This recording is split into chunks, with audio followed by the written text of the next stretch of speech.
aba attention TV so mo sonfo akuantu papa bi na sa adwemi gina me na so ede ensem eba begu apon so amwanya bi ahwe na obenya bi atie na ase me mu ayedura me gina hakiti de na ye Obatampa travel and talk consultancy for express consultancy for and so masin asabe me de ensem eba begu apon sem de so pu nyina omo na so masin so obetu kwan papa akwa abroche Canada, Europe, New Zealand ni nkura Kenya na Misro from Obatampa na onyomo eni enkomo efa wa kwantu se ho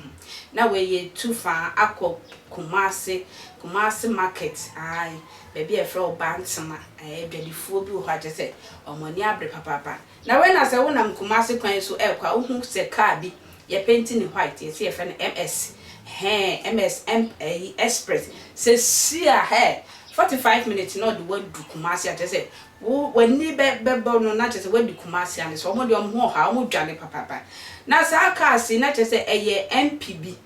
MPB a obo Kumasi Bantama former MPB diana onu akodi ka edosopu Accra to Kumasi odi ye adwuma na baby a car si parking na ye Kumasi Bantama baby a embe edi driveway na embe da sorry anapa eye MP a friend Ochema Abuaje abe logo mai nyina fi market we tuo mu nyina tuo mu nyema nyina gu abonten apam mai se owon krata edimu se ode pam mu firi wo abe pam mai e de ne cars abe park wo na we na mai se hwe he mo de be ko ba bia na yan de ye mpene ye be bu due mu odin pa na mai ebo papa bia ke kan sama se anu odin akasa eduabo no wo hwe ma me ba ko obo dua no kra na ni ti nyina ye white na se eduabo we de be ko papa anu odin ye he almost Antoine ma se sia ye wia no ko enti we de omo mfra Antoine na bebim ommekwa ye no fo ayi bosom bia waji dimpa kokroko bia abo ayi pana eye onabo anase MP former MP ohe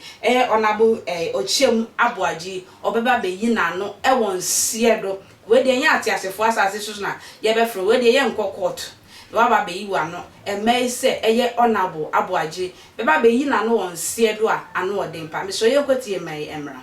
asama me Mariam Dina Samba Agina Angel FM ameka se wie yi ahwa no se waso wo ne pepesa ye be bonitua ana na busuafo nyina ye be bonitua ma na se waso wo ne pepes se na ni adin I was wo ne pepes me feel bolga tanga ye be bonitua ma na ha me di mititi na ko asase no sunti mi kuni sha asase freedom jumadi ni nie pressure wakatatie FIFA men awa asase wa yari mitinya ni ka wa ba dombe hu ade na no fenti ya de no duru city hospital yesi wo wu masie no 2 years nie mani suo minimum any suo and nam ne so yami wa betia ne ka ade first woman awa yesu di mu amen how baby aye tetonga de obi abeju ho ebia 2MS press so ababa yejima MP na baba jeda breno why MPP ya friend achoma boche why MPP wa baba to so be fiesta yi 2MS press ya kaya daya wa so won tie dia wo ye achoma boche former MP for Bantama ana enei emano baby amotia wodi muja what's why then wabetu yes on the station abla station wo bi wa ha onipa ba ko anu aduane ti o tu man pempem si ene e manko buana wo no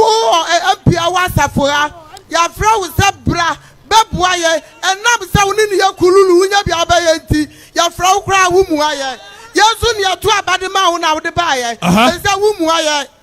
enti ebisa ni se etu abasa ba biem MPP ababa sa babiem ana ma ye wodwoma ye hu omomobo say ye nim say abu na abapua ye ama ye ti ahwa ye ma uzi afa ye ma ko school free ye kwa gale ye ne beto yani ebeto asichire yani ebeto bibia de amakwala no na wo da kwara ko school na ma anya adwuma obeda no tibia ko school okwobo adwuma na okwobo kro no enu tibi ko ya adwuma de ahwa na o chama bo anje sei o ma me ntowa de wo ho onu ne yire ne manko abedi dia da na me ma da kom oni alaji aja sina fasa ye ko buanda no ndi onu ne yire ne manko didi eti so ye bisase eti o man Ghana se mi enko se di baba ku be didi amani padom nyina ku buada eye ebibi abade na mu ye ye didi na bu so ye ni na bu ti ato abama mo saka mu ba bua santeman ye ya santeman ye dia sagu ye edena ye ya wa chire ni o ya sramo mu ma bua ye to abayi mo ya sramo so chama bua je wunya mpibie ma amesaya mpipi ma ya srewara chama bua je srewara ya chama ma ya suaniti sabre chama bua je se so wa asase ne so krata dia ye de ye se ye nka hwe ye be bɔ ne dua ye de subi e be gya no kwan ye de subi na ka ni be gyina so ka no be gyina subi ne so baby a wo te no e ye subi ti ani ye tie enti wo siga tani nyina nti se ensu kase to se kim edwom ho ye ni ahoto ewo dwom ho enti so chama boaje se owo ne nkrata dia obeba be yi ano ewo asamado ye be boni dua pa me bana okasa ya no ofi boliga mi su mi fitongo me menya santini o mi afrafreni mi fitongo fie enti so chama boaje so obejeje ya na eye Kristo ana ya fanintia na sanko chama boaje akam dini be wura tongo sesia na ya fa Kristo akadi be wura e dini be ko tongo ahono ya moko dini be ko tongo akwandai awura de ma body dia awo tongo do he tongo upper east ahona be ko akobon dia ahona fre tika tongo rana Odo me from me podo so. Awurade ehona mi frɛ mi wutesi a ehona mi se me manfa me nko ne enko sie me. Na ka ro chama boaje be ko. Ba ko bondua. Angel. Chama boaje. Mani abre me de be ko ho. Me ka ne amanate.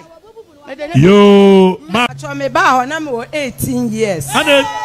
Ana say what is say? Me di 71 years. 71. Etuti free mo what na oburu fie be aduonunum. Me da asese oje bre twa me. Mr. Minister sefo amu. Minister sefo amu Ghana Mr. Muduobo. Won say ma me foi say mo amusi school ye free HS. Nanso enhyedan ye free sa. Ye ka say list and say prospectus a abade be brain kwalai esi cheme ho. Na wo san be drum musi abontin sase ye mo nton ade nhwo mo media ene aduabode omo de be jew